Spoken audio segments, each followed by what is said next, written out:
Welcome to Joy Photography Tamil YouTube channel. Last video la Nikon ku suitable ஆகக்கூடிய Godox TT685 இந்த flash அப்புறம் அதோட சேர்த்து ஒரு trigger ரெண்டையும் நம்ம பார்த்தோம். அது வந்து just ஒரு unboxing video. அதை எப்படி சிங்க் பண்ணுறது அப்படிங்கிறத பற்றி நிறைய பேர் கேட்டிருந்தீங்க. ஸோ சிங்க் பண்ணுறதை பற்றி நான் நெக்ஸ்ட் வீடியோவில் கண்டிப்பாக நான் அப்லோட் பண்ணுறேன். லாஸ்ட் வீடியோவில் அதே தான் சொன்னேன். இப்போ அந்த ரெண்டு கோடெக்ஸ் திங்ஸ், அதாவது ஃப்ளாஷ் அண்ட் ட்ரிகர் ரெண்டை பற்றி நம்ம வந்து கம்ப்ளீட்டாக பார்க்கணும் அப்படின்னா நம்ம ஸ்டெப் பை ஸ்டெப்பாக ஒவ்வொன்றா தான் பார்க்க முடியும். ஸோ ஃபஸ்ட் இந்த மேனுவல் ஃப்ளாஷுக்கும் டிடிஎல் ஃப்ளாஷுக்கும் என்ன வித்தியாசங்கிறத லாஸ்ட் வீடியோவில் சும்மா லைட்டாக ஓரலாக சொல்லியிருப்பேன். இந்த டிடிஎல் ஃப்ளாஷில் நம்ம என்ன யூஸ் பண்ணணும், எப்படி யூஸ் பண்ணணும் அப்படிங்கிறத பற்றி நம்ம வந்து டீட்டெயிலாக இப்போ பார்த்துடலாம். ஸோ இந்த ஃப்ளாஷை பற்றி ஆல்ரெடி நான் வந்து உங்களுக்கு அன்பாக்சிங் பண்ணும்போது என்னென்ன இருக்குது அப்படிங்கிறத நான் சொல்லியிருக்கேன். இப்போ நம்ம ஜஸ்ட் ஆன் பண்ணலாம். ஆன் ஆஃப் பட்டன் பார்த்திங்கன்னா அந்த இடத்துல இருக்குது. ஆன் பண்ணிங்க அப்படின்னா உங்களுக்கு டிஸ்பிளே தெரியும்.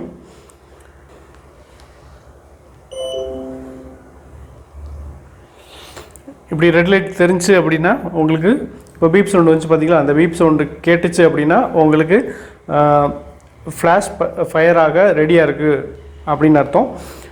லாஸ்ட் ஃபங்க்ஷனில் 1/8 வச்சு தான் நான் எல்லா ஃபோட்டோஸுமே எடுத்தேன். அதனால் கொஞ்சம் பவர் குறைஞ்சிருக்கும். இருந்தாலும் நான் வந்து சார்ஜ் போடலை, அப்படியே தான் நான் யூஸ் பண்ணிக்கிருக்கேன். ஸோ இதில் ஃபங்க்ஷன்ஸ் என்னென்ன அப்படிங்கிறத நம்ம பார்த்துடலாம். ஆல்ரெடி நம்ம சுருக்கமாக பார்த்தோம். இது வந்து பார்த்திங்கன்னா டெஸ்ட் பட்டன்.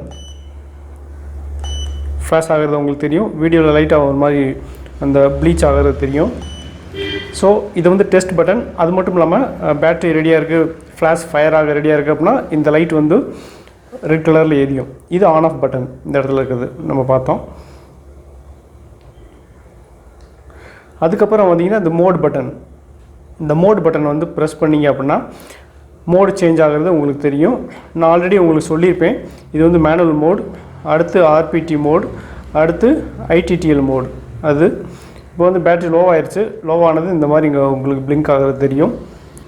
ஸோ நம்ம மேனுவல் மோடு நார்மலாக வச்சு எடுக்கிறோம் அப்படின்னா இதில் நீங்கள் ரொட்டேட் பண்ணுறது மூலிமா உங்களுக்கு வந்து பவர் இன்க்ரீஸ் ஆகிறது டிக்ரீஸ் ஆகிறது தெரியும். உங்களுக்கு 1/28 அப்படிங்கிறது தான் இருக்கிறதே லோவஸ்ட் பவர். நீங்கள் க்ளோஸ்அப்பில் இப்போ கேமரா வந்து இப்போ இதுதான் கேமரா இப்போ நான் வச்சு ஷூட் பண்ணிக்கிறதுக்கு தான் கேமரா, இதுதான் ப்ராடக்ட் அப்படின்னா இங்கனக்குள்ளே நீங்கள் க்ளோஸ்அப்பில் ஃபோட்டோ எடுக்கணும் அப்படின்னா 1/128 வச்சு எடுக்கலாம். 1/64ங்கிறது இன்னும் கொஞ்சம் பவர் அவுட்புட்டாக அதிகமாக இருக்கும். 1/16 நார்மலாக இருக்கும். நம்ம மேனுவல் ஃப்ளாஷில் ஃபுல் அவுட்புட் வைக்கிறதுக்கும் டிடிஎல் ஃப்ளாஷில் 1/32 வைக்கிறதுக்கும் ஈக்குவலாக இருக்கும். அதை நான் டெஸ்ட் பண்ணி பார்த்துருக்கேன் கிட்டத்தட்ட. ஆனால் 1/32ங்கிறதே மேனுவல் ஃப்ளாஷில் ஃபுல் அவுட்புட்டுக்கு இது கொஞ்சம் அதிகம்தான் 1/32ங்கிறது. இன்னும் 1/16, 18, 4, 1/1 வச்சிங்கன்னா அப்படின்னா உங்களுக்கு ஃபுல் அவுட்புட் இருக்கும். ஃபுல் அவுட்புட்டில் நல்லா இருக்கும் ரிசல்ட், ஒன்றும் பிரச்சனை இல்லை. ஆனால் எனி லூப்பில் அந்த 2000 mAh பேட்டரியில் நல்லா சாலிடாக நிற்கும். பட் 2500ன்னு சொல்லி பிளாக் கலர் எனி லூப் பேட்டரி இருக்குது. அதில் நீங்கள் வந்து ஃப்ளாஷ் ஃபயர் பண்ணிங்கன்னா உங்களுக்கு இந்த பல்போடைய அந்த கண்டென்சர் இருக்குது பார்த்தீங்களா, அது ஃபியூஸ் ஆகிறதுக்கு வாய்ப்பு இருக்குது. ஏன்னா ஃபுல் அவுட்புட் அப்படிங்கிறப்ப அதோடைய பேட்டரியோடைய எம்ஏஹெச்சும் அதிகம். ஸோ மேபி சான்ஸ் இருக்குது, கண்டிப்பாக ஆகும்னு சொல்ல வரல, சான்சஸ் இருக்குது. ஸோ அதனால் வந்து எம்ஏஹெச் கம்மியாக இருக்க பேட்டரிஸ் வாங்கி நீங்கள் யூஸ் பண்ணிங்க அப்படின்னா உங்களுக்கு லைஃப் லாங் நல்லாயிருக்கும். நீங்கள் இதை ரொட்டேட் பண்ணுறப்பே வந்து பார்த்திங்கன்னா இந்த எக்ஸ்போசர் வேல்யூ ப்ளஸ் மைனஸ் வந்து உங்களுக்கு டிக்ரீஸ் ஆகிறது தெரியும், இன்க்ரீஸ் ஆகிறது தெரியும். அதை நீங்கள் சூஸ் பண்ணிக்கலாம். இப்போ ஃப்ளாஷ் வந்து மேலே தூக்கியிருக்கு அப்படிங்கிறதுனால வந்து ஃப்ளாஷோட படம் போட்டு மேலே ஆரோ போட்டிருக்கு. இப்படி ஆரோ போட்டிருக்கப்போ உங்களுக்கு என்ன செய்யாது அப்படின்னா கீழே உங்களுக்கு எதுவுமே இண்டிகேட் பண்ணி காட்டாது. அது இப்போ பார்த்தீங்கன்னா உங்களுக்கு புரியும். இப்போ ஃப்ளாஷை நான் மடக்கி விட்டு நீங்கள் கேமரா இந்த இடத்துல மாட்டி வச்சுருந்தீங்க அப்படின்னா எத்தனை மீட்ரு உங்களுக்கு டிஸ்டன்ஸ் இருக்கும், கேமராவை நீங்கள் அட்டாச் பண்ணிங்க அப்படின்னா எத்தனை மீட்ரு டிஸ்டன்ஸில் அந்த ஃப்ளாஷ் வந்து ஃபயர் ஆகும். அதேமாதிரி அப்பரேச்சர் வேல்யூ இந்த இடத்துல தெரியும் உங்களுக்கு. இப்போ ஃப்ளாஷ் மடக்கி விட்ருக்கோம். ஃப்ளாஷ் தூக்கி விட்டோம் அப்படின்னா இந்த மாதிரி ஆரோ பண்ணி காட்டும். இதிலே வந்து பார்த்திங்கன்னா மேனுவல் மோடில் ஜூம் 24 mm இந்த மாதிரி இதெல்லாமே செட் பண்ணிக்கலாம். அதே மாதிரி இந்த பார்த்திங்கன்னா இந்த இங்கேக்குள்ளே ஒரு ஸ்பீக்கர் சவுண்ட் படம் போட்டிருக்கும். அது வந்து ஃப்ளாஷ் ஆனோடனே உங்களுக்கு பீப் சவுண்டு கேட்கும். ஓகேங்களா, ஃப்ளாஷ் ஃபயர் ஆகி அடுத்து ரெடி ஆகிடுச்சு அப்படின்னா அந்த பீப் சவுண்டு கேட்கும். எனக்கு இந்த பீப் சவுண்டு பிடிச்சிருக்கு, அதனால் வச்சுருக்கேன் நான். ஸோ மேனுவல் மோடில் இது சின்ன ஃபங்க்ஷன்ஸ் இருக்குது. இங்கே வந்து பார்த்திங்கன்னா சேனல் 2 ஃபங்க்ஷன்ஸ் பட்டன் இருக்குது, ஜூம் அண்டு சேனல் ஃபங்க்ஷன்ஸ் இருக்குது. இதை ப்ரெஸ் பண்ணோம்னா உங்களுக்கு என்ன செஞ்சுக்கலாம் அப்படின்னா நீங்கள் எம்எம் வந்து அட்ஜஸ்ட் பண்ணிக்கிற மாதிரி இருக்கும்.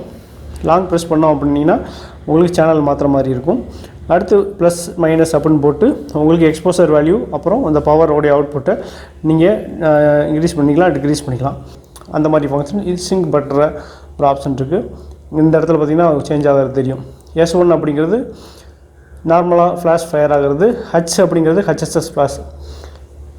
அப்புறம் இங்கிட்டு வந்து பார்த்திங்கன்னா இது எல்லாமே வந்து பார்த்திங்கன்னா நம்ம மேனுவலில் ஒரு 2-3 ஃப்ளாஷ் யூஸ் பண்ணுறோம் அப்படின்னா அதில் வந்து குரூப்பு, சேனலு இதெல்லாம் செட் பண்ணிக்கிற மாதிரி இருக்கும். இது வந்து சேனல் செட் பண்ணுறது. சேனலில் வந்து 1 or 2 or 3 அப்படிங்கிறது. இது வந்து குரூப் செட் பண்ணுறது, ஏவா பியா சியா அப்படிங்கிறது. இது எல்லாமே வந்து பார்த்திங்கன்னா நம்ம ட்ரிகர் யூஸ் பண்ணோம் பார்த்திங்களா, ட்ரிகர் யூஸ் பண்ணும்போது நம்ம இது செட் பண்ணுறதுக்காக இதை வச்சுருக்குறாங்க. இதை பற்றி நம்ம அப்புறம் பார்த்துக்கலாம். அதேமாதிரி இந்த சேனல் ITTL அப்படிங்கிறது வந்து நம்ம ஸ்லேவாகவும் யூஸ் பண்ணிக்கலாம். அதே சமயம் நம்ம சிங்கிள் ஃப்ளாஷ் மட்டும் நம்ம யூஸ் பண்ணுறோம் அப்படிங்க, அதாவது ஒரு ட்ரிகருக்கு இந்த ஒரு ஃப்ளாஷ் மட்டும் யூஸ் பண்ணுறோம் அப்படின்னா இதில் குரூப் அப்புறம் சேனல் செட் பண்ணிக்கலாம். ஸோ இதை பற்றி டீட்டெயில் வந்து மேக்ஸிமம் அவ்வளோதான். இன்னும் இதை பற்றின ஃபுல் டீட்டெயில் வந்து நம்ம ஃபோட்டோகிராஃபி ஷூட் எடுத்து பார்த்தா தான் உங்களுக்கு தெரியும். அதேமாதிரி இந்த 2 பட்டன் RSTன்னு இருக்குது பார்த்தீங்களா, இந்த 2 பட்டன் லாங் ப்ரெஸ் பண்ணிங்க அப்படின்னா ரீசெட் ஆகிடும்.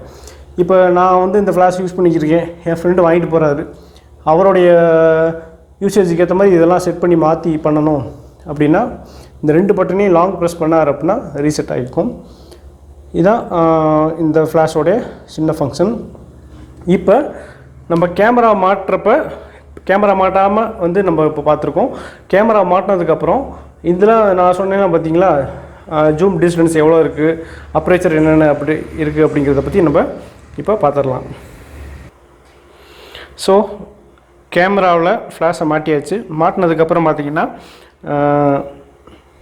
உங்களுக்கு நம்ம என்னென்ன டிஃப்ரென்ஸ் இருக்குது அப்படிங்கிறத பார்த்துடலாம். கேமராவையும் ஃப்ளாஷையும் நீங்கள் கனெக்ட் பண்ணுறப்ப ரெண்டையும் ஆஃப் பண்ணிக்கோங்க. கேமராவையும் ஆஃப் பண்ணிக்கோங்க, ஃப்ளாஷையும் ஆஃப் பண்ணிக்கோங்க. அதுக்கப்புறம் நீங்கள் ஆன் பண்ணுங்கள். அதான் ப்ரொசீஜர். இப்போ வந்து பார்த்திங்கன்னா கேமரா ஆன் பண்ணியாச்சு. இப்போ ஃப்ளாஷ் ஆன் பண்ணியாச்சு. இப்போ வந்து பார்த்திங்கன்னா அப்பரேச்சர் வந்து அட்ஜஸ்ட் பண்ணுறேன் கேமராவில். அப்போ மாறும்போது இங்கேயும் மாறும் பாருங்கள். அப்போ இந்த டிஸ்பிளேலேயும் மாறும், இந்த டிஸ்பிளேலேயும் மாறும். உங்களுக்கு அதுக்கு பக்கத்துலேயே வந்து பார்த்திங்கன்னா அட்ஜஸ்ட் பண்ண இங்கே மீட்ரு மாறும். உங்களுக்கு ஃப்ளாஷில் தெரியும், உங்களுக்கு தெரியுதுங்களா?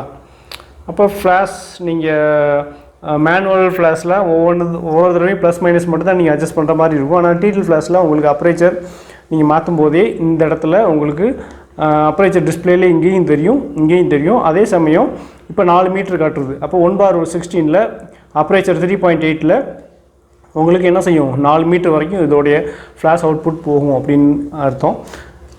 இது அவுட்புட் இங்கே குறைக்க உங்களுக்கு 1.5 மீட்ரு, அதாவது 1.5 மீட்டர் பக்கத்தில் இருக்கக்கூடிய ஃபோட்டோஸை நீங்கள் கிளியராக எடுக்க முடியும் அப்படின்னு காட்டுது. இது வந்து இந்த ஃப்ளாஷ் வந்து கீழே அமுக்கியிருந்தால் மட்டும்தான், மேலே தூக்கியிருந்தால் கிடையாது. நான் ஏற்கனவே சொன்னேன் பார்த்தீங்களா, இப்போ ஃப்ளாஷ் வந்து கீழே அமுங்கியிருக்கு. இப்போ மேலே தூக்குனீங்க அப்படின்னா உங்களுக்கு மேலே ஆரோ காட்டும். மேலே ஆரோ கட்டுறப்ப உங்களுக்கு இந்த இடத்துல ஜூம் டிஸ்டன்ஸ் காட்டாது. ஏன்னா ஃப்ளாஷில் வந்து முன்னாடி பார்த்தீங்கன்னா சென்சார் இருக்குதுன்னு சொன்னேன்னா இல்லையா, இந்த சென்சார்லேருந்து போகக்கூடிய லைட் மட்டும்தான் தெரியுதுங்களா, சிவப்பு கலரில் தெரியும். இந்த சென்சார்லேருந்து போகக்கூடிய டைரக்ட் லைட்டு எந்த சப்ஜெக்ட் மேலே படுதோ, நம்ம எதை ஃபோக்கஸ் பண்ணுறோமோ அதோட டிஸ்டன்ஸை கால்குலேட் பண்ணி தான் உங்களுக்கு டிஸ்பிளே பண்ணி காட்டும். மேலே நீங்கள் பவுன்ஸ் பண்ணி விட்டுறீங்க, இந்த மாதிரி பவுன்ஸ் பண்ணி விட்டுருந்தீங்க அப்படின்னா உங்களுக்கு கீழே எத்தனை மீட்டரில் இந்த ஃப்ளாஷ் ஃபயர் ஆகும் அப்படிங்கிறத காட்டாது. இப்போ காட்டும் பார்த்தீங்களா, டிஸ்பிளேல தெரியுதா? ஓகே, இதுதான் வந்து டிடிஎல் ஃப்ளாஷ்க்கு இருக்கக்கூடிய மிகப்பெரிய ஒரு பெனிஃபிட்டான ஒரு விஷயமே. ஸோ இந்த வீடியோ உங்களுக்கு பிடிச்சிருக்குன்னு நினைக்கிறேன். பிடிச்சிருந்தா லைக் பண்ணுங்கள், கமெண்ட் பண்ணுங்கள். நெக்ஸ்ட் வீடியோவில் இந்த ஃப்ளாஷும் அந்த X2 ட்ரிகரும் எப்படி சிங்க் பண்ணுறது அப்படிங்கிறத பற்றி நிறைய பேர் கமெண்ட்டில் கேட்டிருக்கீங்க. அதை நான் உங்களுக்கு எக்ஸ்பிளைன் பண்ணுறேன். Stay tuned with Joy Photography YouTube channel. Thank you.